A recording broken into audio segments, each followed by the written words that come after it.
I mostly read public domain books here on Glenn Reads Books to You, and they were written a long time ago, so they're usually racist, or sexist, or bigoted, but in there somewhere is a story, and that's why those stories are famous. Other times, I read works from independent authors, and they're delightfully not racist, but they might have adult language or adult situations, like, making sex. So that's your warning, but I'm sure you're grown up enough to handle it. Don't write to me complaining. Yeah, the worst part is the rules are arbitrary. I don't understand. Oh, God damn it. All right. Yeah, like always. Take a little seat, you little idiot. I was just reflecting on the fact that I spent a good portion of my day today playing board games. I don't really understand it. I mean, they're fun. Board games are fun, but man, there's people that really get into them. Really weird ones with complicated rules and all sorts of parts and stuff. And so I spent my day doing that. And just when you finally get through a game you've never heard of with rules that are insanely complicated, then you finally get through all that. And then it's like, okay, the game's over. It's been like 2 hours. And you're like, all right, well, should we play it again now that I understand how to play? And they're like, nope. And they move on to a different game, which you don't know how to play, and it takes forever to get the hang of the rules. And then once you do, it's like, okay, I understand this one. Can we play this one again? Nope. No, you got to move on to the next one. Welcome to the Glenn Reads Books to You mansion. It's a fun little bit where I pretend to live in a mansion and not just recording in my basement. This is where I read the hottest public domain books and short stories. This week, we're going to continue to read Hellflower by George O. Smith.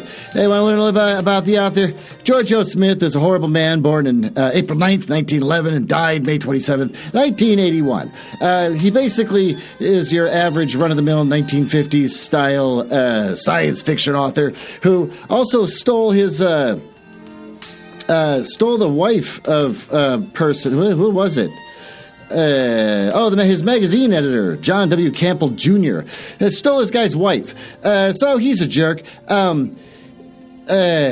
Speaking of being a jerk, I think I might be the jerk. My wife said, why do you dread reading this book? Because I said, I have to record today. And she's like, it's your show. And I hate it. And she's like, why? And I'm like, because I'm reading this book where I think there might be sexual assault based on drug abuse. Like where you're going to drug someone and whatever. And so she's like, why would you read this? And I was like, why am I reading? Oh, it's because I didn't know. I do that thing I do where I see a book and it's free, and I think, oh, that's got to be probably kind of cool. It says Hellflower. That sounds like a cool kind of name. It's got like a 1950s, 60s looking kind of cover on it with like a woman and a flower.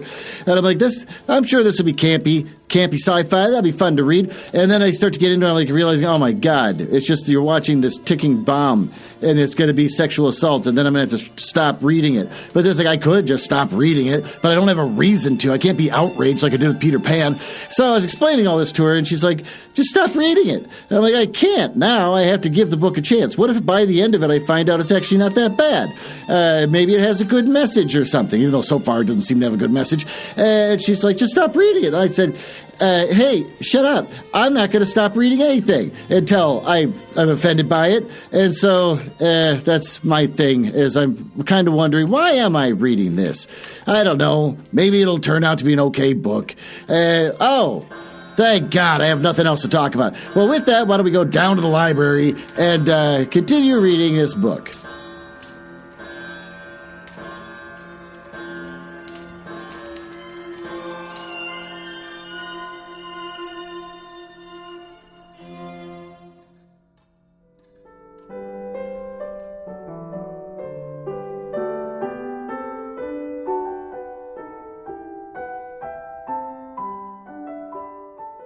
All right, why don't you get yourself settled? Where did we leave off in this story? That's right. Norma showed up on his ship. He had a great date with this one woman who he was about to drug. I think she wanted to be drugged, but it didn't work, so whatever. So that was a close call for me. And then Norma, the aphrodisiac addicted zombie woman, suddenly shows up on his ship and sees he's got the flower and just like inhales it.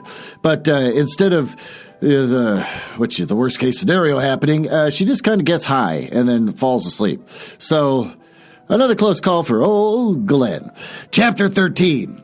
As Faradine stood there, wondering what to do, a knuckle-on-metal rap came at the space lock, and he turned to see Clevis standing there. He waved Clevis in. Clevis came through the inner lock and caught sight of Norma. He stopped stock still and looked at the woman, from head to toe, and back again. His eyes were bleak, his face bitter and hard as he turned away from Norma to face the other man. Faradine, is this the contract you've managed to make? The tone was heavy with sarcasm. Faradine shook his head sourly. She's the one that got me started on the road to find out. He was about to explain, but then Clevis cut him off with a scowl. I seem to have started, said Clevis. That's a real Hellflower she's doping, You know, if I'd known... Oh, for God's sake, listen, snapped Faradine. His shout rang through the salon and echoed up and down the ship's corridors. Norma stirred and came awake. She looked at Faradine happily first, and then her eyes settled on Clevis. Company? Hello, Howard, she said cheerfully. How do you do? Said Clevis coldly. Not bad, thank you. In fact, I'm feeling in very top-notch shape, thanks to Mr. Faradine. You're, I must admit, ashamed too, but there it is. There's a reward out for you, Miss Hannon. Norma's eyes twinkled a bit. I know. He tried to collect on it. In fact, I think he did collect on it, but I couldn't sit around and watch a couple of fine old people tearing their hearts out over the ruin of their daughter. That's a hell of a way to end an otherwise happy existence. A son killed, a daughter doped, so I left. Faradine looked at Norma and Clevis sharply. He was lost. He could only wait for Clevis's next move. Clevis, shrugged. Norma nodded and relaxed again, and she said quietly, if you gentlemen want to talk business, do it somewhere else. Or better, Charles, may I have my old room again, for the night? Faradine nodded, speechless in his furious bewilderment, and led Clevis into the control room. Here, in a low voice, he explained how Norma had announced his connection with the Hellflower racket, how Cahill had been killed, and how he had picked up Kellen Niles, and the subsequent sabotage by Brenner, sometimes called Hughes, and the rest of it. At the end, he spread out his hands and said, this isn't hard work, good management, Clevis, but here I am. It isn't even good thinking, but I have a couple of questions that I'd like to have answered. Yes. Caroline Niles wore the Hellflower for 6 or 7 hours without turning into a corpuscle. Norma Hannon proved that it was no gardenia. There is something fishy here. Does medical history indicate any immunes to the love lotus? Some, not many. Some doctors have gone so far as to claim the Hellflower is no more dangerous than tobacco. What the hell are they talking about? What about Norma, the drug addict, over there?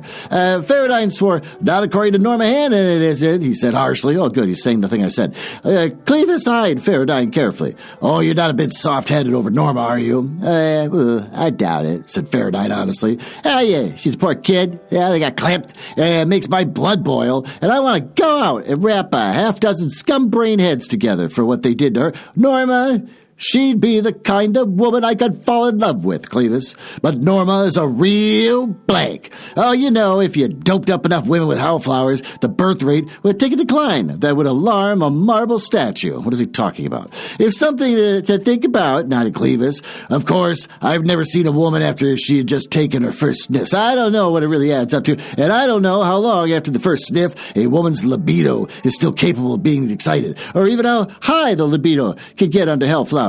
By the time they get to Norma's state, a love lotus only changes their attitude from a completely scar-tissued emotional system to something barely normal whose only desire is to sniff the flower. Faradine shook his head roughly. How do you shake your head roughly? Anyway, he said after a moment of thought, you can get a couple of ships to follow me day after tomorrow morning. We're going out somewhere. Destination unknown. To make a rendezvous with someone who is high up. And no matter what, Clevis, I think it is wise for you fellows to keep on my trail.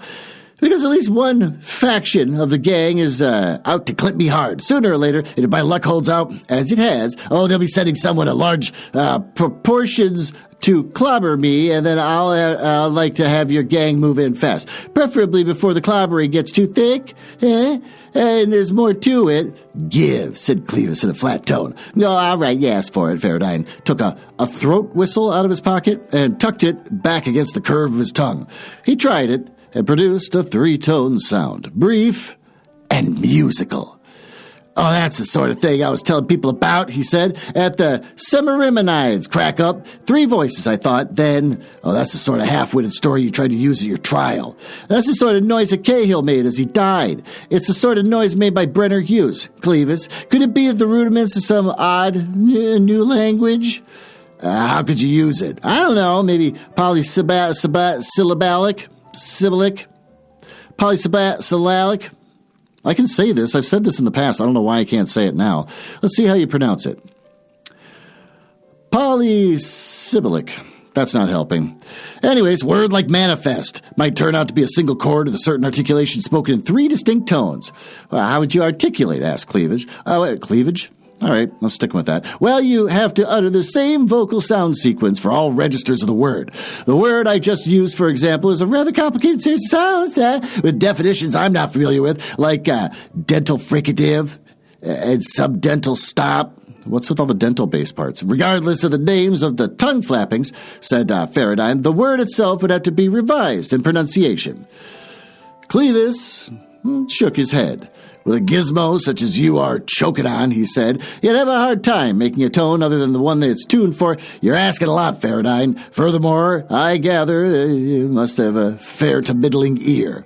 Well, it is an absolute pitch by a hell of a long way, but it's good enough to make my face turn sour when the third violinist hits a crab on its strings. What are we talking about? Clevis leaned back in the chair. Oh, I'd be in bad shape, he said. I'm tone deaf. Someone would say, Clevis, have a drink, and I'd shake my head because it sounded like, do you like radishes? I don't understand what's happening anymore. Faraday and eyed Clevis for a moment, supposing for the moment that this odd evidence I have, well, based upon a grunt, a cry, an exclamation, yeah, it's true, then mightn't they prefer to let people into their organization who they know have good pitch sense? Clevis looked back at Faraday. We've spent years following less rational will-o'-the-wisps than that. Perhaps we should follow this crackpot idea for a couple. Well, then let me toss you one more. During the next few days, I'm gonna startle Caroline Niles, and I hope she cries out or whatever in 3 notes, and then I'll have a tie-up. How so? Well, she has a Hellflower operator background, and she'll have a 3-noted cry, and she'll be immune to the goddamn flowers her gang deals in, and there's something more than money in this. Okay, for the time being, that's your game. But in the meantime, what are you going to do with Norma? Faraday eyed Clevis carefully. Hey, you going to drive off with her? What makes you think I'm going to drive off with a dope to the eyes Hellflower addict? Because one of the games I'm playing is nosy with Carolyn Niles, and there's going to be no addict cluttering up my space, or she'd crumb up the whole deal for fair. You obviously know her, know where she belongs. Take her to a sanitarium. Oh, that'll keep her out of everyone's hair, especially mine, and she's on my trail. Well, I guess this move is up to me. I hate to drop her into a sanatorium. What else can anybody do? Asked Faraday, wistfully spreading his hand. Not much. What does that look like? What else can anybody do? He's asking wistfully, and then just spreading his hand. What does that mean? Just extending his fingers in front of the man's face? Not much, but I feel that I owe her more than that kind of handling. Oh, not much more than jail, you know, Clevis sighed. I imagine, but what can you do for people cursed with a disease that no one knows how to cure? Segregate them, growled Clevis. Well, let's see what we could do about carting Norma off this ship. And when you ship out, you will be followed at extreme military radar range. You'll have hard-boiled company watching you, Faraday. They went below and found Norma stretched out on the divan, whatever. She was sleeping, relaxed as a kitten, with one leg drawn up to uncover the other shapely leg. Her hands were outstretched over... What's with the hands being outstretched? He's said it 3 times now. Her head had open. Her breathing was regular and normal. The Hellflower still cast its heady perfume through the room, and Norma was smiling. Faraday plucked the flower from her hair. This I'll need, he said quietly. Clevis nodded. I'll carry her, he said. The Sandman picked up Norma gently as she sleepily protested, but put her arms around Clevis's neck and her head against his cheek, and let itself be carried to the salon. Watching from the port, Faraday reflected on what they looked like a happy party couple, leaving after too many cocktails. Yeah, with the girl dozing on her man's shoulder. Faraday shrugged. And Clevis had brought himself a bundle of trouble. And when she woke, with Clevis and without the love lotus, he smiled cynically and went to bed. Caroline came aboard that evening, and her first request was for her gardenia.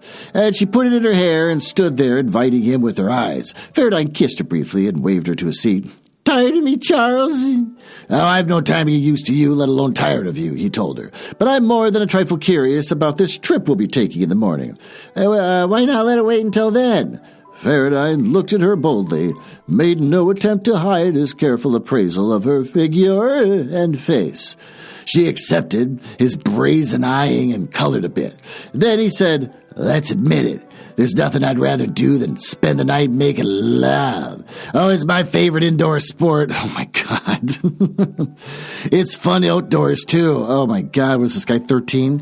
But there are at least two things against it. Two," he smiled. "You made affectionate noises and a few statements regarding your previous affections, which led me to believe that you would not applaud me if I slung you over one shoulder and carried you down to your stateroom.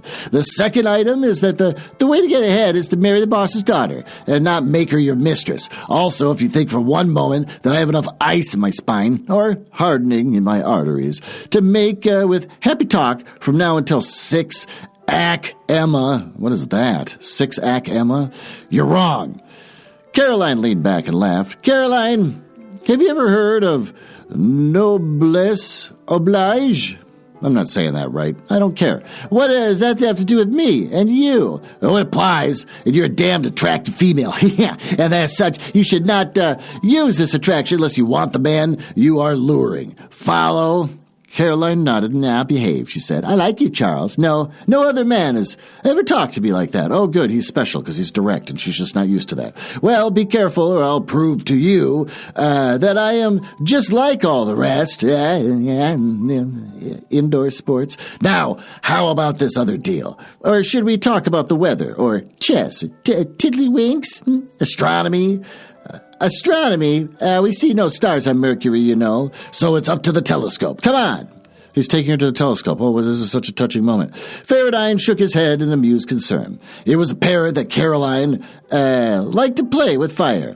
Either that or she wanted to show her own superiority to herself. She could hardly have known about the visit of Norma Hannon, so she would not be aware of the fact that Faraday had been able to establish the validity of the Hellflower. Mentally, Faraday kicked himself. All he had done was to put the woman on her guard. She knew it was a Hellflower. She must know it, so this nice little game she was playing is known to be a game. So that it made it even. Both them knew it was the real thing. Both them knew she was immune. This might be cricket, but it was not good management. This was not a contest for the glory of good old Siwash or to win the Golden Fleece. This was a game where the loser never came to bat again. And once he was out, started polishing the Golden Gates or riding again on the servo amplifiers for Mephisto's atomic hellfire. I don't care or know what's happening. He had to pull a part of this play back out of danger.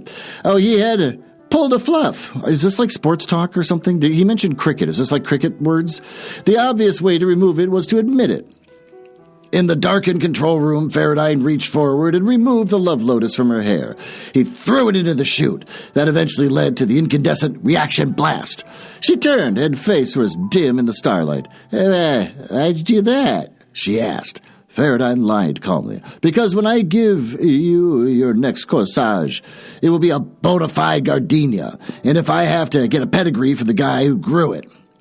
Her smile was a trifle bitter. "What would you have done if it had worked?" Faraday laughed. "I didn't expect it to work." But he went on swiftly.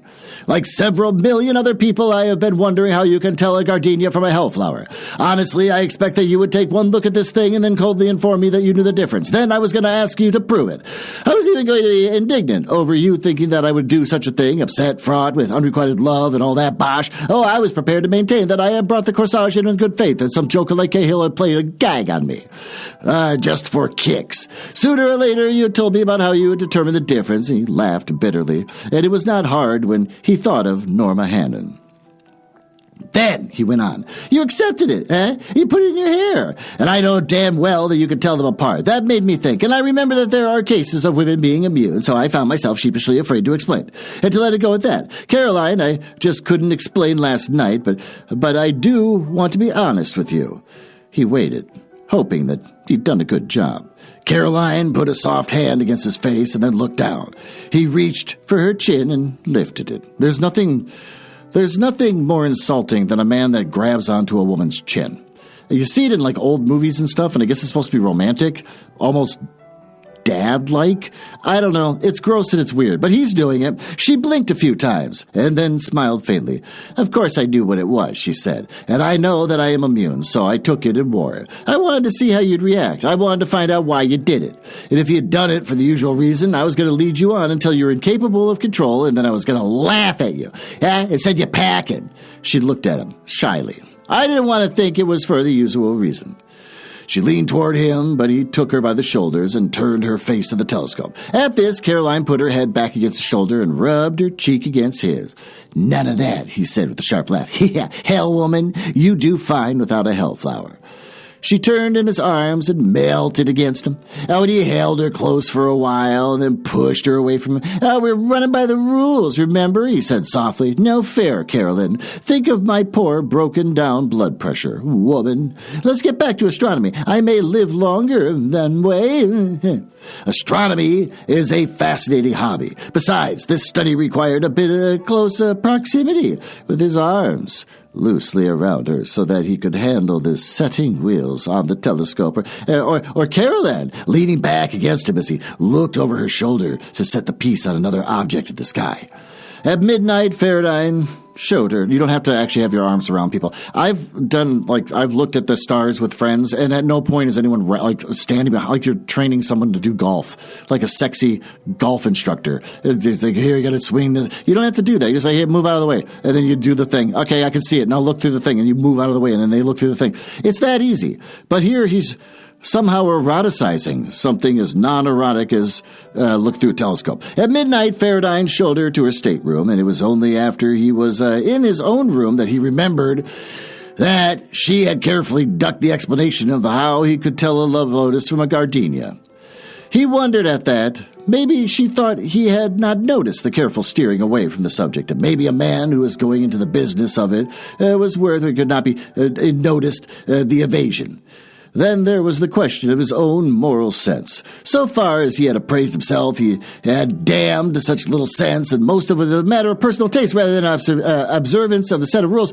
More strange was the moral sense of the Niles family. It seemed to be high, except for their completely amoral disregard for what happened to the hapless victims of their racket.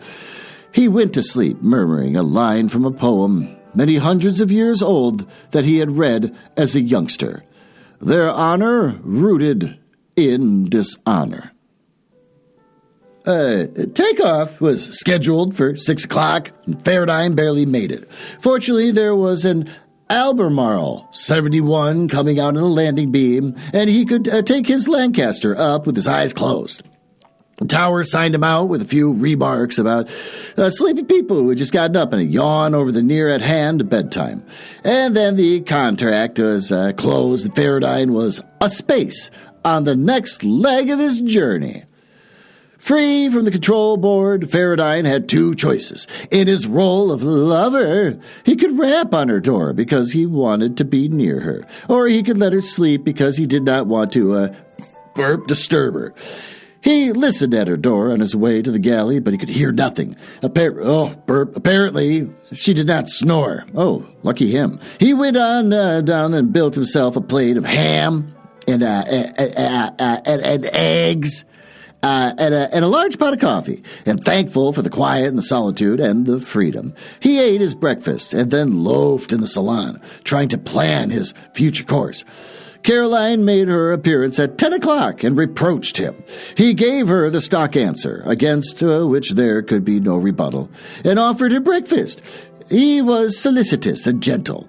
He felt that there were 4 hours of nerd-soothing quiet behind him. He could play with it a bit and have a bit more relaxation. Where are we? She asked. About 500,000 miles out from Terra. I can figure it out for you if you want it precisely. She smiled at him. Yeah, it's important. How close is that? About 500,000 miles?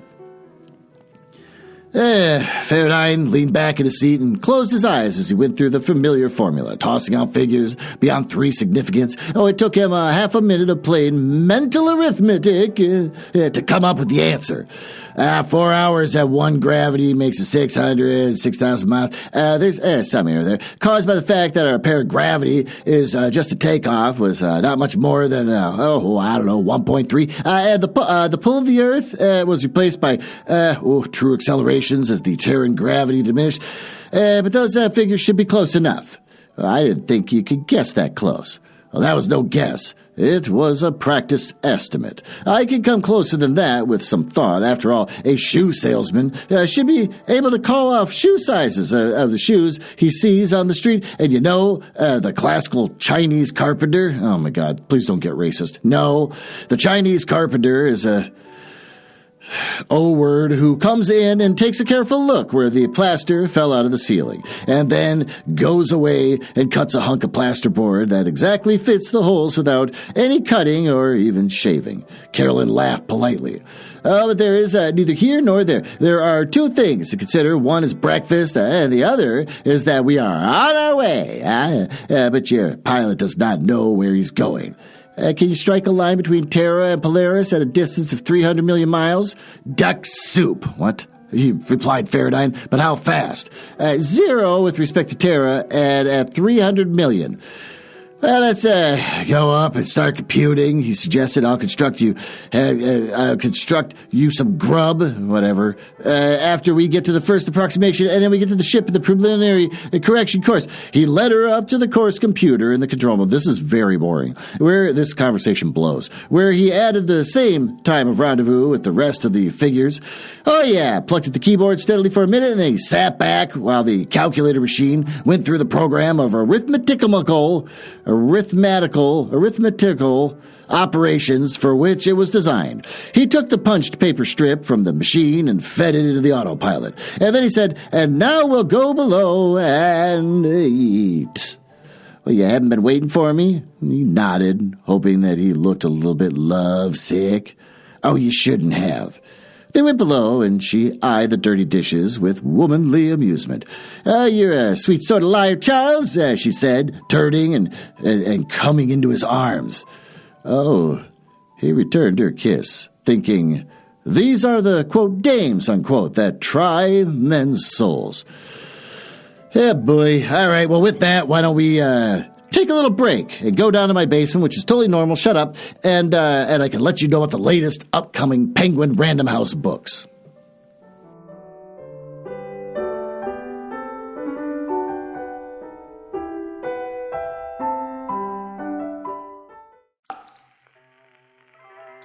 What the hell? Is the water drip just getting louder? Come on in, take a seat here in my new book release basement. I'm going to decide I'm going to call it. And take a seat in that folding chair underneath that naked light bulb as I stand here underneath this naked light bulb and play my guitar for you. And I'll let you know about the latest upcoming books from Penguin Random House. This one called Magical's Magic Key to Spanish, a creative and proven approach by Margarita Magical, illustrated by Andy Warhol. The fart?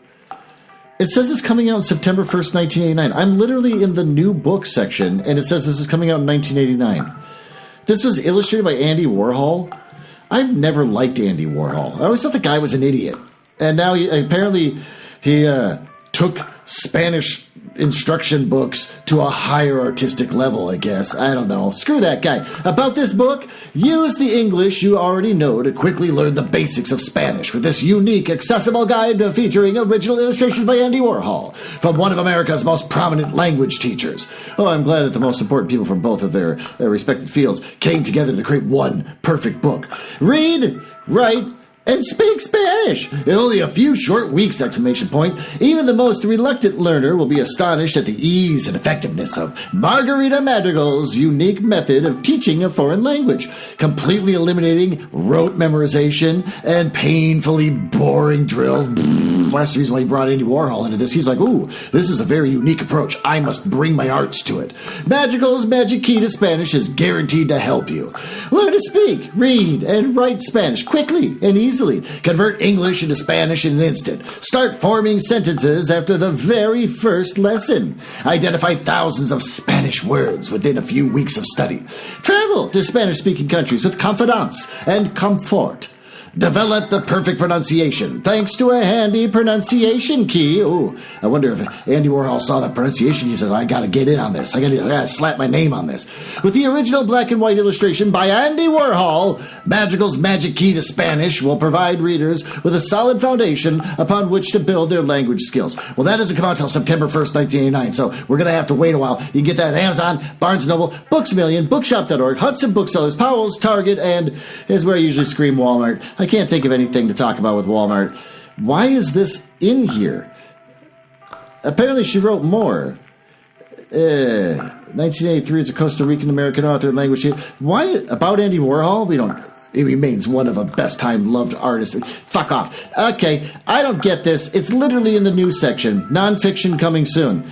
So apparently 1989 isn't here yet. I'm annoyed. Why don't we go back upstairs where it's a little less wet with loud drips and we can continue reading this book.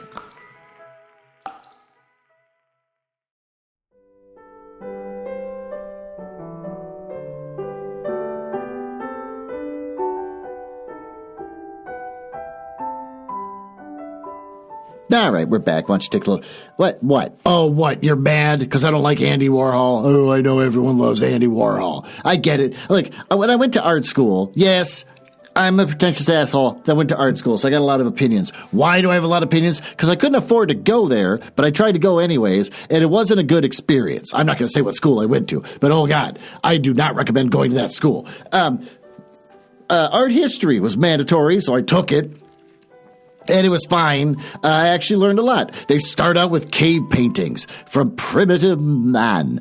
And I was like, at first, like, okay, this is weird. And then you're like, oh, that's kind of interesting. And it turns out at some point in the distant past, they stopped making cattle look like that. And now they started drawing them differently. And weirdly, that style of drawing cattle caught on just kind of around the world. Why? I don't know. I guess one caveman walked for hundreds of miles to another group of cave people and said, oh, yeah. Are you still drawing all your bulls like that? Hey, why don't you try like this? And they all go, oh. And then, so all of a sudden that caught on like wildfire. So it's kind of interesting. And then you go on to the Baroque period, you go on to whatever, as you're going through history, and you're like, wow, you can see the progression of art and how mankind is expressing themselves and improving and experimenting, and you get to learn about why there's so many Jesus pictures all the time. It's because the only people that were paying for that stuff were, popes. And so then, and you're like, oh, and so then even then they're like, okay, I'm going to fuck with this a little bit. Yeah, I'm making this Jesus picture for the Pope, but I'm going to do some cool shit here that other artists are going to get into. And so then you get on to like expressionism, and then you get on into like really abstract stuff. And so which is a hot take, I even thought Jackson Pollock is pretty good because he didn't just splash shit around. He actually was trying to show motion and everything and some sort of feeling just by using paint splatters, because why not? And he worked real hard at it. Those little paint drips were very meticulous and done on purpose. He didn't just splash it around. He sat there just with a little brush, just tap and tap, tap, tap, and try to plan out, okay, this is a good spot to do it, tap, tap, tap. And so all of that was great. And then all of a sudden, along comes Andy Warhol, who said, commercialism is the new god of our culture, products and stuff. So I'm just going to make art about that using like screen printing. And I'm just going to repeat shit a lot, because if you repeat stuff a lot, then it feels like it's important. So they got the Marilyn Monroe pictures and stuff. And I was just like, okay. I mean, yeah, technically it's valid. It's just lazy, and you're just making money because you want to be famous and whatever. They all want to be famous. I could go on forever about this. But anyways, Andy Warhol basically took art and just said, hey, everyone, fuck you. Do it like this now. And everyone who's kind of greedy, they're making art because they want to be famous and they're a little bit greedy. And they're like, yeah, well, that looks real easy. I'm just going to do shit like that. You know what? I think I'm going to make an art installation where someone has to walk into a box and just have an experience. So thanks to Andy Warhol, art went to shit. So fuck off. Don't get mad at me. I can have an opinion. I paid for a school I couldn't afford and didn't even complete it. Chapter 14. Carolyn's eyes were fastened on the telescope. Her attention was rapt. There was a tiny signal pip at the extreme range on the long-range radar that controlled the telescope, but the object was still too far away. The range was closing slowly, but they could meet somewhere out there 300 million miles above Terra to the astronomical north.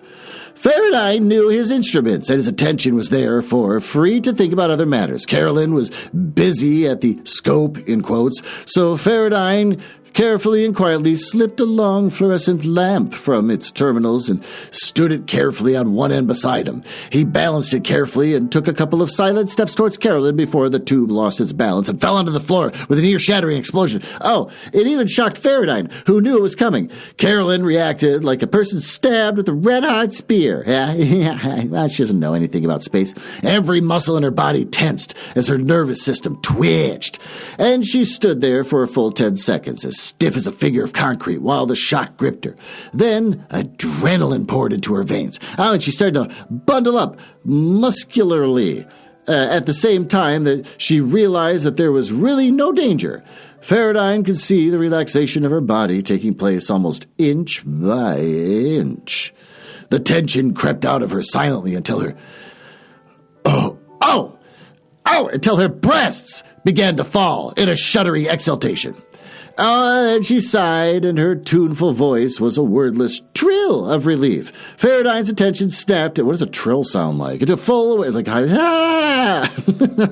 a full awareness, and he felt a thrill of exultation run through him. Carolyn Niles' voice was a quivering trill in 3 lilting tones.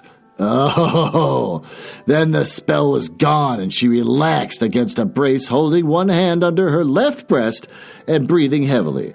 What on earth? Lamp fell out of its moorings, said Faraday. My fault. There's one of the pre-flight checkups that I didn't have time to make this morning. Stay where you are, and I'll clean up this mess.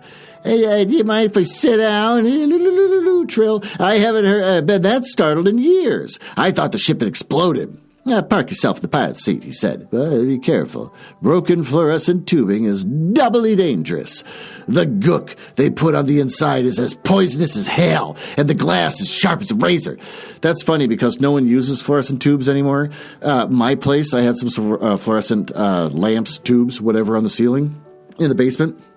And I finally got rid of them. And the funnest thing in the world to do is to chuck one of those things into a garbage can. Just listen to it explode. It's a lot of fun. Yeah, sure, it's sharp as a razor, and sure, the broken fluorescent tubing is doubly dangerous, but oh boy, is it fun when it explodes. She nodded and picked her way through the glass. She looked up at him and said, yeah, you don't seem to have been startled at all. Oh, I've had a few millionths of a second to get my nerves in readiness, he said. I saw it come down. You took a beating. I guess I did, she admitted weakly. Faraday laughed. It was a forced laugh, but he hoped it was convincing. Someone told me once that when a person is excited, he always reverts to his native tongue. Her eyes widened, and her mouth started to open, but Faraday went on as though he hadn't been watching avidly for some time. But I didn't think your native tongue was Upper Irish Banshee. Her eyes half closed, and her mouth snapped back from slack wonder to toned self-control. What did I say? She asked with a half-humorous smile, which Faraday knew to be false. Well, sounded like I am slain to pieces, but I don't know Upper Irish Banshee very well. You're making fun of me, she complained pettishly. Oh, no, I'm not really. Anyone can be scared right out of the skin when something like that happens unexpectedly. All right, she said, and the humor was gone from her voice. So you're not making fun of me, but you've been playing a very serious game with me, haven't you? Faraday thought fast, but came up with only, what makes you think? Drop your masks, Charles. Masks? Look, Carolyn, I'd rather go clean up this glass, sweep it up then. But while you're cleaning up, we'll talk seriously. About what? He got a brush from the locker and a square of cardboard from the bottom. Really? A square? He lives on a spaceship that he calls a spacer, and he's using fluorescent tubes. This author couldn't think of like some other way of getting light that might be more futuristic than what they had in the 1950s. And also, he's using a piece of cardboard. Why do you have cardboard in the far, far future when everything's made of metal and chrome? About what? You got a brush for the locker and a square of cardboard. Just get a vacuum cleaner. At the bottom, we have Roombas. It started to collect the debris. Now, what do you know about our language? Damned little, frankly. I'd only have only a very insecure suspicion right up until the moment that you admitted that there was any language involved. So I gave myself away. Yes. Oh, I knew you were smart, Charles, but none of us thought that you were smart enough, thanks, m'lady. Oh, m'lady. He's one of those kind of men. Has he been wearing a fedora this entire time in this book? Stop it, she cried. What do you want from me? Well, what do I want of anybody? He whispered in a voice thick with anger. I had 4 brutal years clipped out in the middle of my life by a 3-voiced unknown party who wanted to commit suicide bad enough to take 33 innocent victims along with them. They blamed it on Hot Rock Faradine. Hot Rock Faradine, the spur-wearing spaceman. I gotta start calling myself Hot Rock Glenn. His voice came back and it was half roaring. And I've seen the results of the Hellflower and its ruined personality, that it might have been a brilliant and gracious woman, and I've seen a man plugged through the middle to die at my feet. And on top of that, I've seen a family of prosperous stability calmly making their place in, quote, society, unquote, by dealing in the stinking things that brought ruin and death to millions. His voice calmed to a cold, brittle determination. What do I want of you? You're lovely, flawless hide skinned alive and spread seductively before a fireplace, that's all. Okay, I was starting to kind of lean towards him a little bit, like, oh, he's acknowledging the crappy family, he's acknowledging deaths that he was kind of brushing off earlier, and this woman that's a drug addict, like he's suddenly kind of defending everybody here, and then he wants to skin her alive and put her in front of the fireplace because that's creepy. That's weird. I don't know. Whatever. She shrank away from him, looked wildly at the stairway and back into his face as she realized there was no place in the spacecraft where she could hide. He sneered at her fear. Oh, I'm not going to hurt you now. His voice was heavy with derision. Oh, you're beneath my hurting you. Carolyn drew herself together. Somehow her self-confidence was returning. Perhaps it was the realization that he was not going to do anything violent. Why take your hatred out on me? She asked. I haven't done anything but you. He asked. You? How in hell would I know what a slimy game you're playing? You're all painted out in the same can, and the color is black. I know that I am not the guy responsible for the Semiramonite affair, but who's to prove it? Who's the character that started tossing con rods out of the Lancaster? What was your former boyfriend doing on my ship? Setting me up for another kiss-off? Jesus Christ, woman, you'll be asking me not to take these things personally next? You shouldn't. They're the fortunes of war. Faradine roared so loud that his voice echoed and re-echoed up and down the ship. Fortunes of war be damned. Then he stopped suddenly and looked at her again. War? He asked. Between whom or between what and where? Who and what are you and your ilk? He sat down and put one hand to his head. Caroline started to speak. Charles, and he looked up and said, shut the hell up and let me think. But I shut up or I'll slap you shut. I'll slap you shut?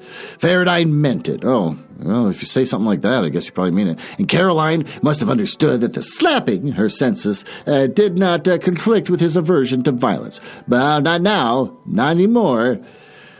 He had enough evidence to make a shrewd guess if he could only sort out the hodgepodge, throw out the dross, hang the material end to end, and then take an impersonal look into fill the gaps. Some of it had to do with a combined suicide and wanton mass murder in a wrecked spacecraft.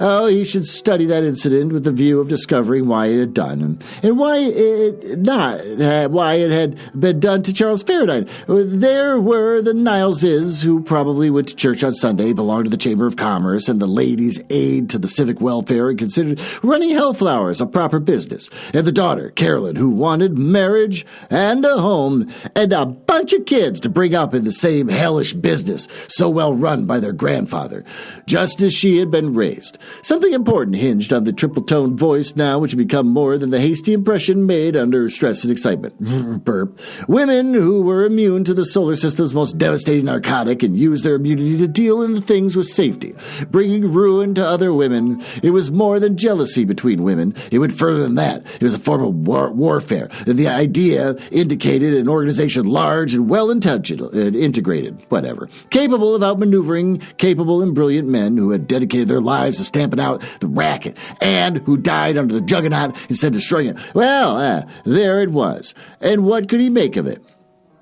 No, there was more to be added. Brenner Hughes, who tried to remove the control rods at the reaction pile and who was immune to the marcoleptine. There was an oddly shaped piece of the puzzle that suddenly dropped into place with the click of the couple of isolated chunks that made it in one solid corner. Faraday put himself in the position of Professor Martin, who might have been a survivor of the Lancaster founding and a member by somebody who had tried to kill him, and why Faraday had just so often himself, who had Party X had tried to kill Faraday and the samurai. The answer was that Brenner Hughes was not directed his efforts at Martin, but at Faraday, who had knowledge with these dangers, the Hellfire ring. Martin would have been the same sort of innocent victim with his second episode of Faraday had been in the first. Party X had wrecked the Semiramonite because there was someone aboard of dangerous knowledge, and there was a coldly operating group of persons immune themselves to drugs who were efficiently undermining the rest of the human race by preying on the weakness, lust, and escapist factors that lie somewhere near the surface of the strongest of the human characters.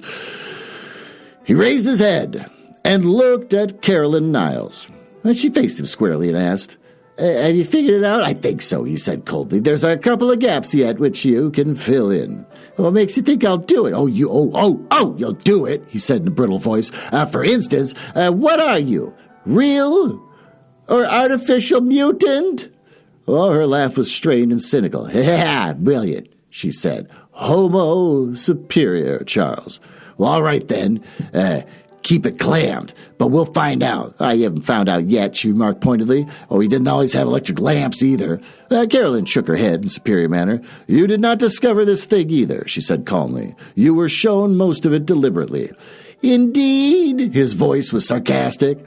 We know that someone high up and undercover had furnished you with a spacecraft and a forged license that set you to running into us, hoping that your reputation would establish you as a racketeer. He used you efficiently, so we used you more efficiently. There are two ends to the fish line, Charles, and the fish and the fisherman never meet until one pulls the other in. The fish don't usually pull the fisherman in. We caught Howard Clevis on the wrong end of the line, so to speak. You caught Clevis?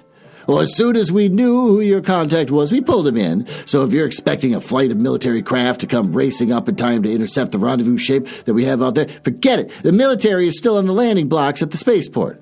Faraday whirled and peered into the radar. The single pip was close and closing the range swiftly, and there was nothing else on the scope, in quotes. It was a huge ship if the size of the radar response meant anything, and Faraday peered into the coupled telescope. Nothing like it could ever have been built in secret anywhere along the habitable planets of the solar system. The size of it was such that the metal alone, even if one piece were placed with each manufacturer to conceal the process, would have attracted notice, and the rest of the project would require the resources of a planet to feed it and the men that built it. It would be like trying to build a 400-inch telescope in secret. 400-inch? All right, fine. The very least could happen, you think like 400-mile telescope, whatever, could happen in some avid press agent taking note of a massive castling and using an advertisement that would start at the... You could build a 400-inch telescope like in a warehouse. Faraday turned away from the telescope. Baby! What a sucker you played me for, he jeered. So I was to be your lover, your husband? Together, hand in hand, we go to cement the first interstellar union, the mating of a jackass and a triple-tongued canary. And the fruit of such a union will be half-assed and bird-brained. Faraday's voice went hard. Well, if it's war your people want, we'll give it to you. Faradine strode across the room toward the controls as he came. Caroline's hand moved swiftly, catching up the microphone in a single swoop and bringing it to her mouth. She had the radio turned on all the while, obviously, and Faradine's tirade had been going out. Caroline cried in a sing-songy rhythm into the mic, and it reminded Faradine of an exotic trio chanting a ritual celebration of some heathen rite of sacrifice. I slapped the microphone out of her hand, and the thing hurled out at the end of its cord, and jerked free to crash against the far wall, leaving the cord ends dangling open like a raw sore. I am burping it up over here. He caught her by the hair, oh God, and lifted her out of the seat, okay, and hurled her across the room, great, and she fell and went rolling into a welter of arms and legs until she came up against the wall beside the mic.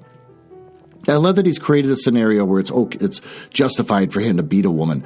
He scooped it up and hurled it at Faradine's head, but he caught it in one hand and dropped it to the floor. He dropped into the seat and hit the levers with both hands. The Lancaster surged upward, throwing Caroline back to the floor in a painful heap. Yeah, just his fantasy is that this woman's just getting the crap beat out of her, whether he's doing it directly or just the ship's doing it. The acceleration rose to 3 gravities, then 4. This trick we take, he gloated. Carolyn moaned. It sounded like an attempted laughter. He looked into the radar scope and saw that despite his 4 gravities of acceleration, the monstrous spacecraft was matching him and closing the range. Well, that's the end of Chapter 14. Why don't we go to the smoking room where we can enjoy a cigarette and talk about what the hell we just read.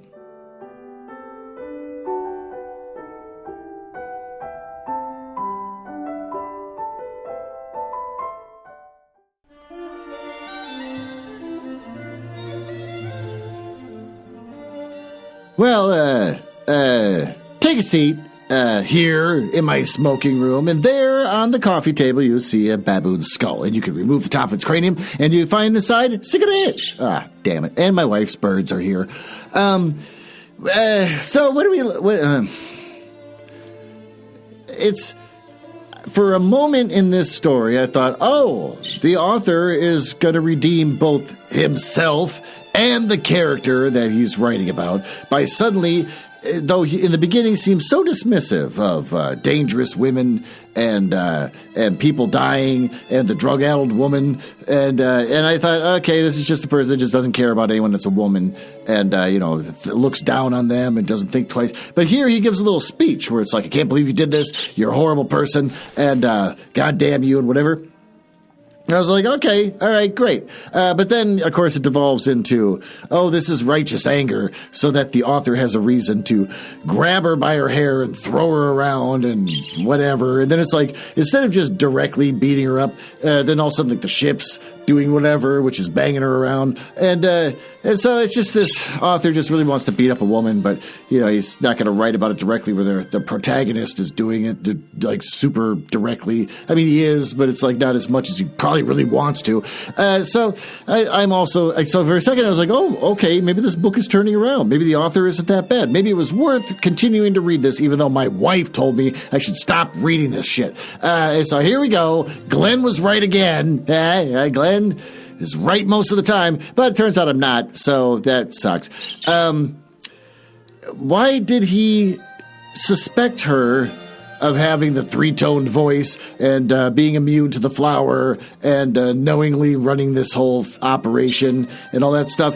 And then he knew this before this chapter. He had an inkling, which is the reason why he built the stupid thing for his throat and whatever. He is already aware of it, but he still was like ready to have sex with her. So I guess this author is sort of doing like a James Bond from the 1960s, which is this woman wants to kill me and this woman is the enemy, but I'll still make the sex with her because she's hot.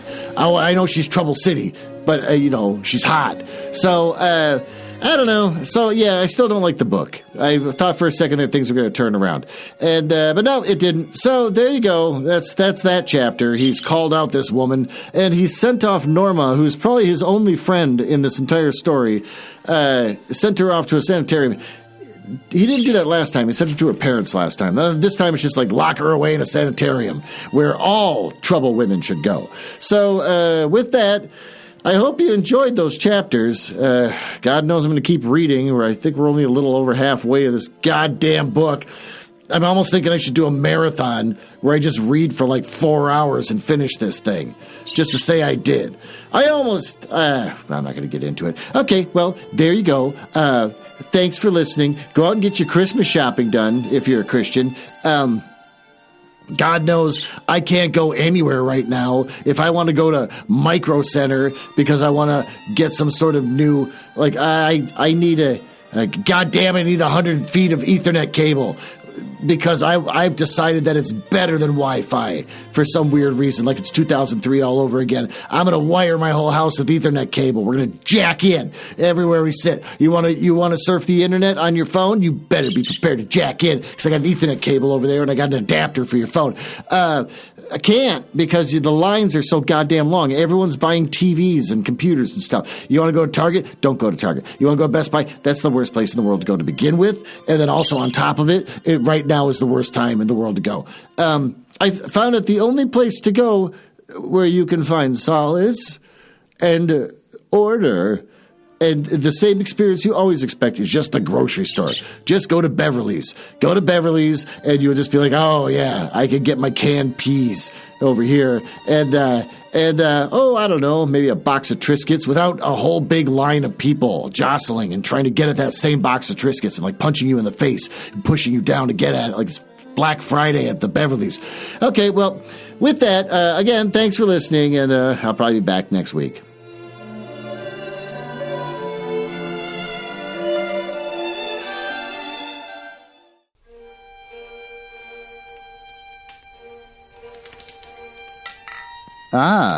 Well, it appears you found me in the part of the podcast I hate the most, where I tell you all about the places on the internet where you can find me. You can tell I hate this because of the sound effects making it sound like a stormy night in the drawing room of the damned. Now, are you cool? I like cool people. It's the reason why I got involved in this business to begin with, just to meet cool people, not losers. So if you're cool, feel free to go over to my website, nuzzlehouse.com. But if you go there, you get to hear some of the other stuff that I and my wife work on, like the Radio Mystery Theater show, where we try to recreate the same show that used to be on in the 70s, but they don't make any episodes anymore. So we make our own, and we just steal all their commercials. And also, just in a curious mind, we made a Christmas album. If you go to our link tree, you can see that we made a Christmas album. It's the first thing we did after getting married, which I think everyone should do when they get married, is start talking about the Christmas album they're going to make. And we're working on a new show where we give relationship advice by reading paranormal... And since I think you might be cool, you can always just email me directly. glenn.nuzzles@gmail.com. But don't email if you're a nerdlinger or a dork. Now, back to business. I can't believe I drank all of them already. There's got to be one left.